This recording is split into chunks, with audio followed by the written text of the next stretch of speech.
अरहन्ताणम् नमो अरहन्ताणम् नमो अरहन्ताणम्।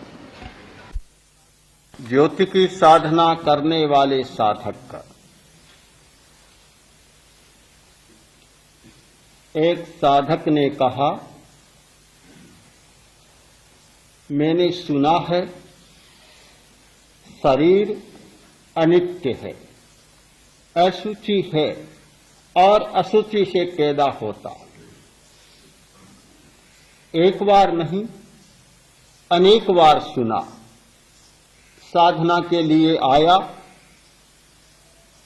मुझे बताया गया कि शरीर को देखें। बार बार कहा गया शरीर को देखें, शरीर को देखें। जो अशुचि है, अनित्य है, नश्वर है, मिट जाने वाला है, गंदा है, हाड़ मांस लोही का पुतला है, उसको देखने का क्या अर्थ होगा? साधना करने आए हैं किसी बहुत बड़ी चीज को देखने के लिए, आत्मा परमात्मा को देखने के लिए। इस गंदे शरीर को देखने का कोई अर्थ क्या होगा? बात तो समझ में नहीं आई। और यह शरीर हमें मिला है सुख सुविधा भोगने के लिए। आराम से रहें, पंखे चलें, ठंडी हवा में रहें, ठंडा पेय पिएं, खाएं पिएं, मौज करें, सुविधा को भोगें। शरीर का अर्थ ही है भोग का साधन। तो यह तो भोग का साधन है, भोग के लिए मिला है, और यहां तो सताया जा रहा है इस बेचारे को, कष्ट दिया जा रहा है। 1 घंटा तक तो आसन करो, सारा पसीना निचुड़ जाता,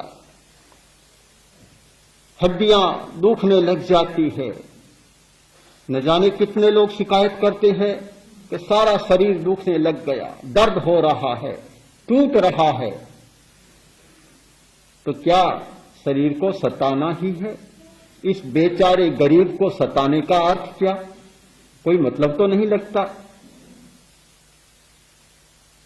प्रश्न बहुत टेढ़े होते हैं, और टेढ़े प्रश्नों से उलझना भी टेढ़ी बात है। अगर हम उलझ जाएं तो फिर प्रश्न भी अनंत होता चलेगा और उत्तर भी अनंत होता चला जाएगा, समाधान कहीं नहीं होगा। उलझना नहीं है कहीं।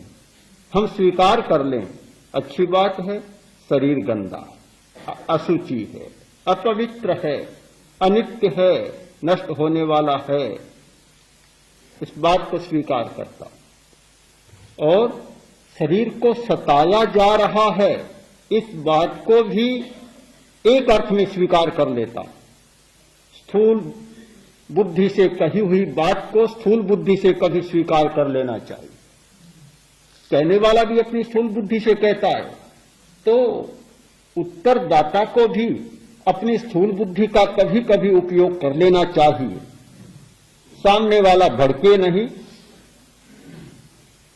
बैल को लाल झंडी दिखाने से कोई अर्थ नहीं होगा, और भड़क जाएगा। इसलिए लाल झंडी को नीचा कर लिया जाए। हमने देखा, यात्राओं में देखा, आचार्य श्री पाठ विहार करते हैं, आगे झंडा चलता है। गाय हो या भैंस, कोई भी पशु झंडा देखा और चौकन्ना हो जाएगा, पूंछ ऊंची हो जाएगी और आक्रमण की मुद्रा में आ जाएगा। इसका मतलब कि उनकी रंग की पहचान ही ऐसी है कि जब वे रंगों को देखते हैं तो उन्हें लगता है कि कोई दैत्य आ रहा है। रंगों को पहचानने की दृष्टियां अलग अलग होती है। शायद बहुत लोगों को पता नहीं कि हम भी कई रंगों को नहीं पहचान पाते, होता कुछ है और देखते कुछ है। बड़े बड़े लोगों को 70-80 वर्ष पार करने के बाद कभी पता चलता है कि हरा रंग भी कोई होता है। उनकी आंख में हरा रंग पहचानने की क्षमता ही नहीं है। किसी में पीला रंग पहचानने की क्षमता नहीं है। अलग अलग आंख की भी क्षमताएं होती है, पहचाना नहीं जाता। तो जब पशु भड़कता है तो फिर उसको लाल झंडी दिखाने से मतलब क्या? कोई अर्थ नहीं होता। मैंने भी उनके दोनों तर्कों को स्वीकार कर लिया। स्वीकार करना भी बुरा नहीं होता, कभी कभी अच्छा होता है। मैंने कहा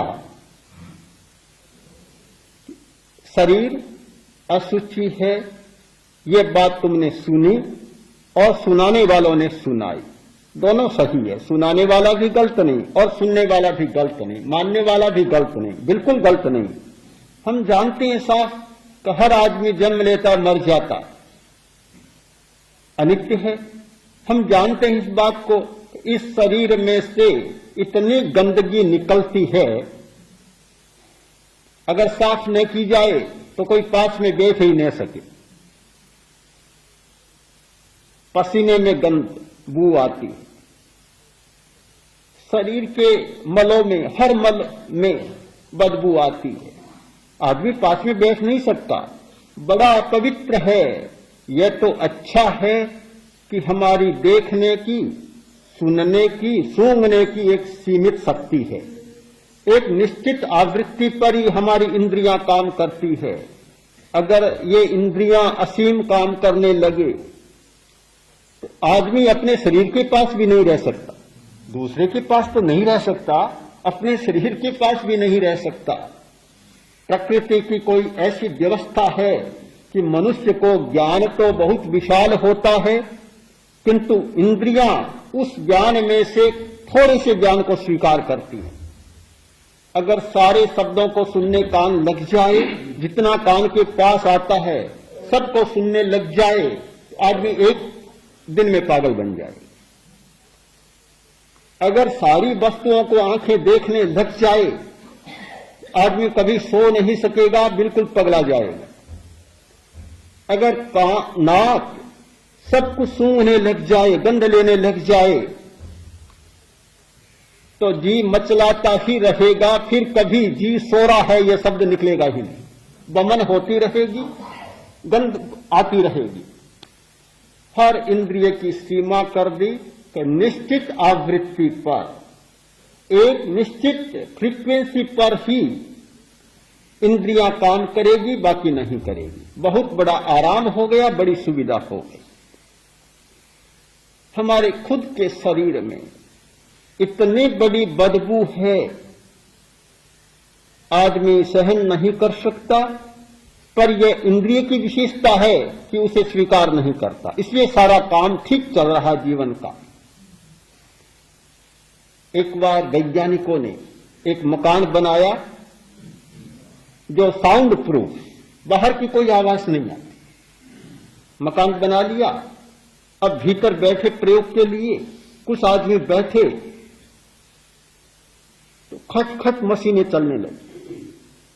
बड़ी आश्चर्य में कहां त्रुटि रह गई, आवाज कहां से आ रही है? बाहर से आने का कोई साधन नहीं, बिल्कुल शब्द निरोधक मकान बनाया गया, गलती हो नहीं सकती। आवाज कहां से आ रही है? फिर पता चला कि यह तो भीतर की आवाज है। रक्त चल रहा है, धमनियां चल रही हैं, हृदय चल रहा है, नाड़ी संस्थान का फंक्शन हो रहा है। ये तो भीतर की मशीनों की खटखटाहट है। जब बाहर की खटखटाहट होती है तो भीतर की खटखटाहट का पता नहीं चलता। जब बाहर की आवाज बंद होती है तब पता चलता है कि भीतर में कितनी मशीनें चल रही है और कितनी भयंकर आवाजें हो रही, कितने स्पंदन है। हाँ, कितने स्पंदन हैं। जब ध्यान की गहराई में जाते हैं तब पता चलता है कि भीतर में कैसे स्पंदन हो रहे हैं, पहले पता ही नहीं चलता। हमारे शरीर की ऐसी व्यवस्था है, इसलिए सारा जीवन का काम ठीक चल रहा है।